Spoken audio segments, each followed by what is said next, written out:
Binibining Maharlika, makakasama na natin ngayon ang political vlogger din na si Binibining Maharlika. Maayong gabi, Maharlika at Marvilando, kasama si MJ at si Manong J. Sonza. Madam, kamusta ka na? Hello, nako, hindi ako makalakas ng boses kasi nasa tram kami. And I hope maliwanag ako dyan. MJ and Mar and Sir J, kumusta po kayo? Mabuti naman. At nandito pa rin po ako sa The Hague, sa the Netherlands. At mangungumusta muna tayo. Ano ba ang dyan nung pagdating mo sa The Hague, Netherlands? Kamusta naman yung ating mga kababayan? At mga nakakausap mo every now and then, kasi balita ko, hindi lang taga-Netherlands yung mga Pilipinong dyan eh. Kumbaga parang galing pa sa iba't ibang bansa, galing sa iba't ibang bansa dyan po sa Europa. Ano naman yung mga naririnig mo na mga chika nila, no? Nakakausap nyo po habang sila po ay nasa labas lang ng ICC? Well, sobrang overwhelming yung support kay PRRD at sa ating bansang Pilipinas. Ang mga tao hindi lang galing sa Europa, galing sa Middle East. Meron ako nakausap sa Dubai, New York, America, Japan, and may China actually ako nakausap. So, sobra pong nakaka-believe at talagang yung pagmamahal nila sa atin, Pangulong Duterte. At dahil kaya nila sinuportahan ang Pangulong Duterte o lumipad sila papunta dito sa The Hague, sa Netherlands, dahil sa mga natamo ng kanilang pamilya na naramdaman na pagbabago talaga at pagbaba ng krimen nung panahon ni Pangulong Duterte. More on ganun yung mga common statements or mga testimonial ng ating mga kababayan na wala silang, hindi sila dalawang isip o nag-atubili na lumipad papunta dito to show support sa ating former president at sa ating inang bayan. Yan, nakikita ko yung video, grabe po yan. Like around 6,000 or more people from different places of the world, Filipino and even non-Filipinos. So talagang ramdam mo yung kanilang pag-ibig sa bayan. Hindi po namin ininda yung init dyan. Ang karamihan sa amin dyan na sunburn. Dahil medyo ang ganda ng panahon nung time na yan. So actually I was very emotional, no?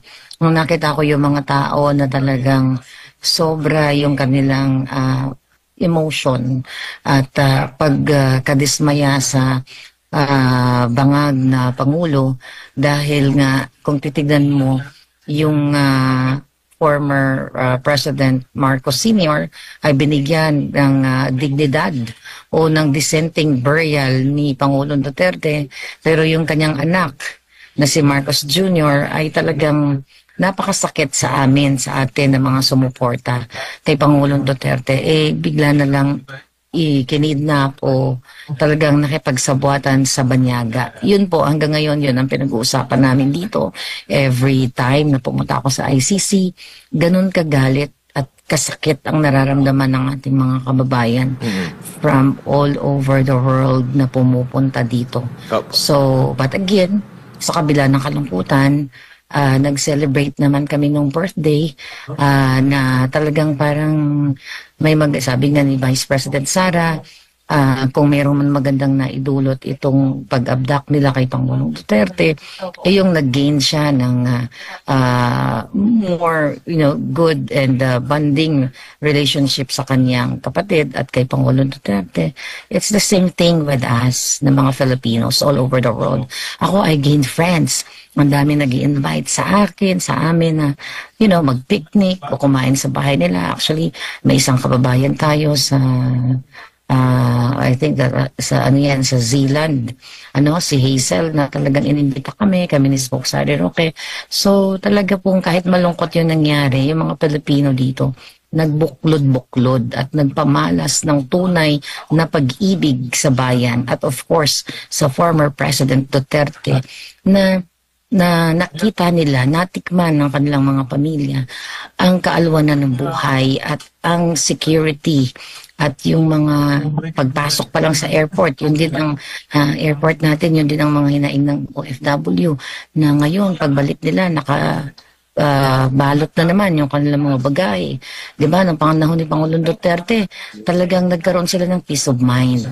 So, yun yung mga common, no? Admar, Sir Jay, and MJ na pinag-uusapan namin dito. Opo, bago lang magtanong si Manong Jay at si MJ, ano naman ang masasabi mo? Kasi sabi mo nga na personally, nandyan ka noong celebration sa kaarawan ni dating Pangulong Rodrigo Duterte.